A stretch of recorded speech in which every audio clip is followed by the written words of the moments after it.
Yo quería primero manifestar de que no estoy actuando ya como embajador.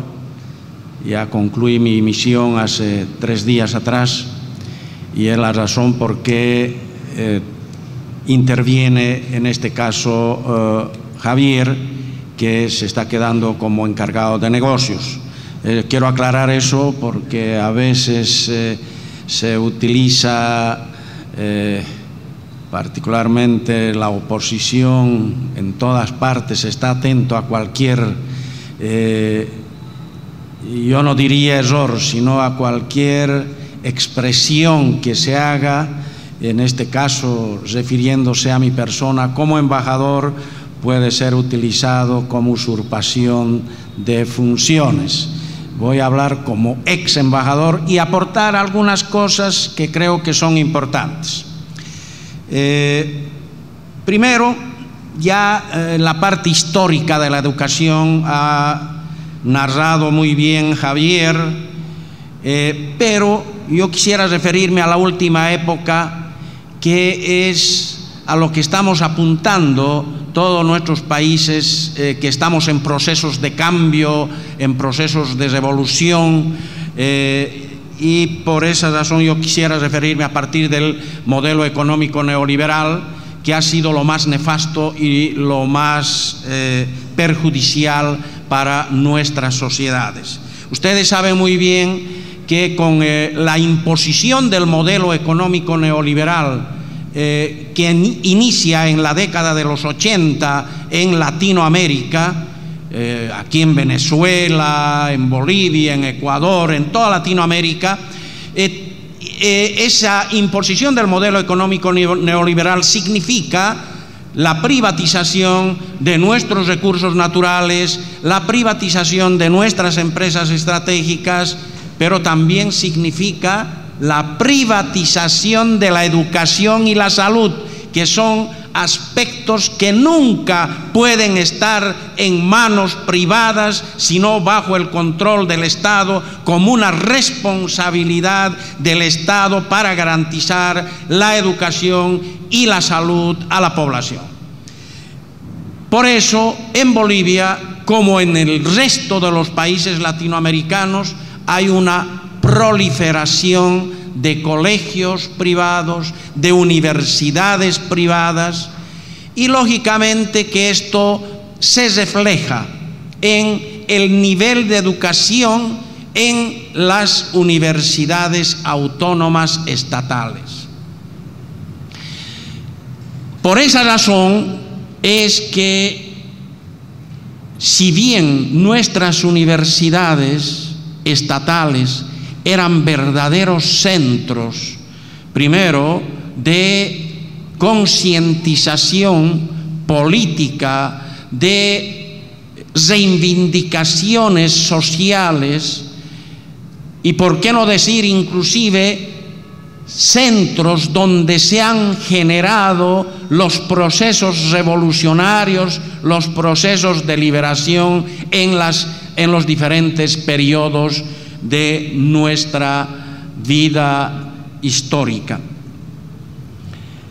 De más es decir, por ejemplo, que la Universidad de Charcas, que estaba en Chuquisaca, fue donde se generó el primer movimiento libertario de Latinoamérica, el año 1809. Es ahí donde se inicia este movimiento de liberación en la universidad. Por eso yo decía que nuestras universidades siempre han sido centros de debate, de discusión y de ideologización.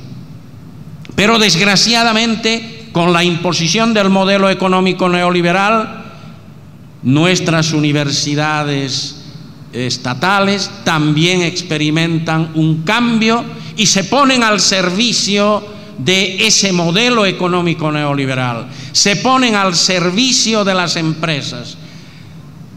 Y ahí está, vemos ahora cómo en muchas de nuestras universidades, en estos procesos de liberación de independencia que reiteradamente manifiesta el comandante Hugo Chávez, nuestras universidades están en contra de esos, muchas, no todas.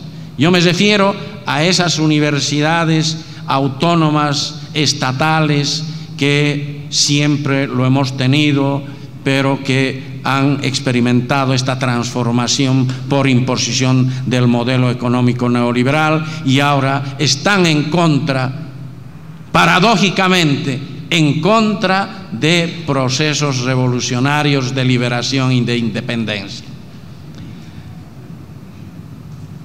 Ese es uno de los primeros aspectos que yo quería agregar, lo de la privatización de la educación. No quiero entrar a la privatización de la medicina, de la salud, que es otro aspecto, pero que también ha sido consecuencia de este modelo económico neoliberal. En lo que respecta a la educación, que ya lo ha dicho Javier, en Bolivia ha sido siempre excluyente, ha sido discriminatorio, ha sido racista. Y esto, que no lo ha indicado Javier, se manifiesta en una forma latente, en una separación, en una división de los programas de estudio, con unos programas, reitero, racistas y discriminatorios, excluyentes, de educación rural y de educación urbana. Programas especiales, profesores preparados en normales para profesores rurales y de la misma forma programas y profesores preparados para la educación urbana. Esta es una muestra clara de esa educación excluyente. Porque en las áreas rurales, de acuerdo a esos programas, no podían ni siquiera salir bachilleres. Esos programas eran para que lleguen apenas al tercer o cuarto grado de educación. Pero además, los profesores tenían que ser sabelotodos. Tenían que saber historia, aritmética, bioquímica, tenían que saber todo. Y eso, ustedes como educadores, que seguramente son la mayoría, deben entender que eso es muy difícil. Pero era esa la educación y esos eran los programas para el área rural. Y esa es una de las razones por qué cuando esos muchachos llegaban o tenían el deseo de continuar estudiando, los padres querían hacer el sacrificio de que continúen sus hijos estudiando en una escuela urbana.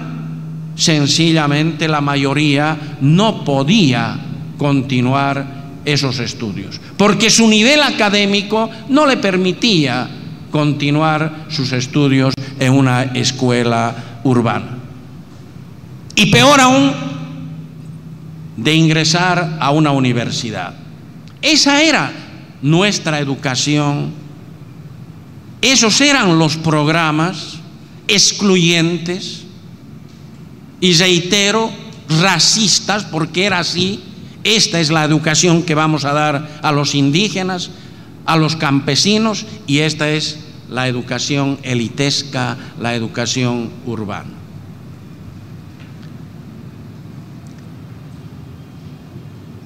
Otro aspecto que también quiero tocar es en lo que respecta a la masificación que ahora estamos viviendo. No quiero entrar en muchos detalles porque en realidad mucho coincide nuestra educación, nuestra historia, nuestros sistemas de educación en nuestros países latinoamericanos. Ya el embajador Ramón ha expresado muy bien, ha narrado muy bien lo que significa, lo que significó y lo que significa ahora con los cambios la educación en Ecuador, Javier ha manifestado igual, históricamente lo ha manifestado muy bien, pero también quisiera tocar este tema. Actualmente estamos en un proceso de masificación de la educación, que creo que es muy importante, es fundamental. Ahora sí pueden acceder a la educación todos.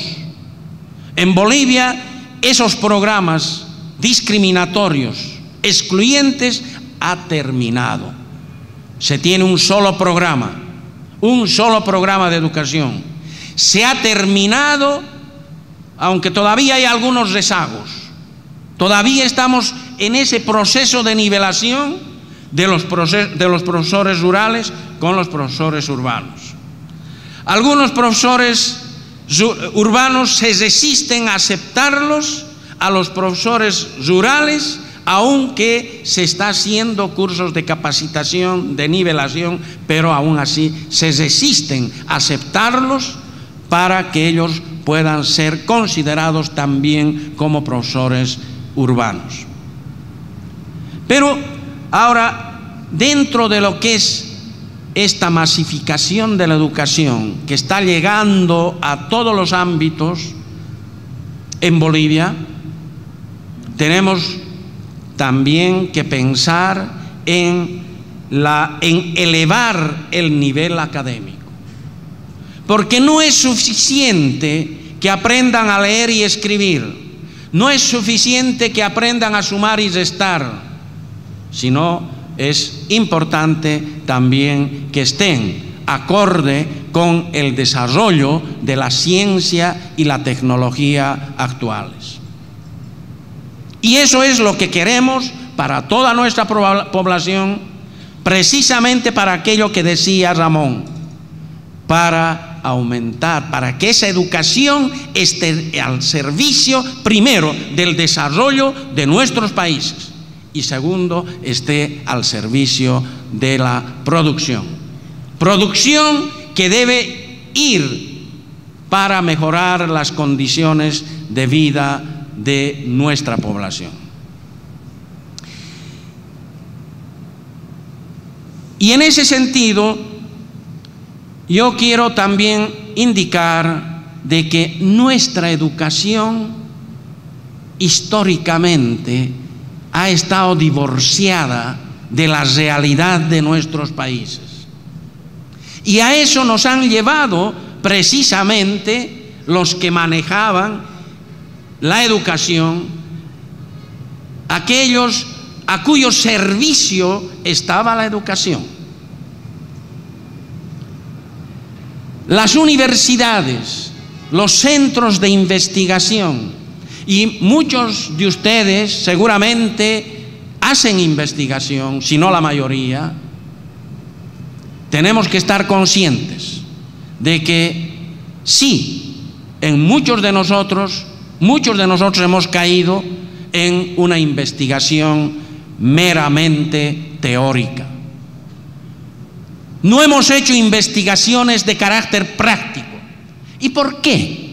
Porque sencillamente las instituciones, inclusive estatales, ya ni para qué decir las empresas privadas, nos cierran las puertas a los investigadores para poder acceder a la información, empezando, a la información básica.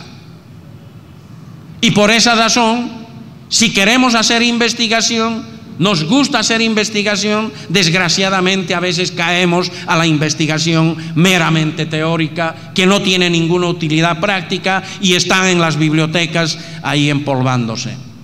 Entonces, este es otro aspecto que en nuestros procesos revolucionarios tenemos que cambiar. Tenemos que hacer que abran las puertas las instituciones estatales para que a partir, inclusive yo diría, de los estudiantes de secundaria, ya ni para qué decir de los tecnológicos y de las universidades, tengan acceso a las instituciones estatales para que hagan pasantías, para que puedan acceder a la información, para que se les asigne especialistas, profesionales de esas instituciones para que puedan compartir sus experiencias con estos estudiantes. Solo así podremos decir que nuestra educación está acorde con la realidad de nuestros países. Inclusive nuestras universidades, la mayoría de nuestras universidades se han transformado en fábricas de abogados que se están dando en nuestros países cabeza con cabeza, no tienen dónde trabajar, pero siguen produciendo en grandes cantidades abogados o profesiones que en realidad no están acorde con las necesidades del desarrollo de nuestros países.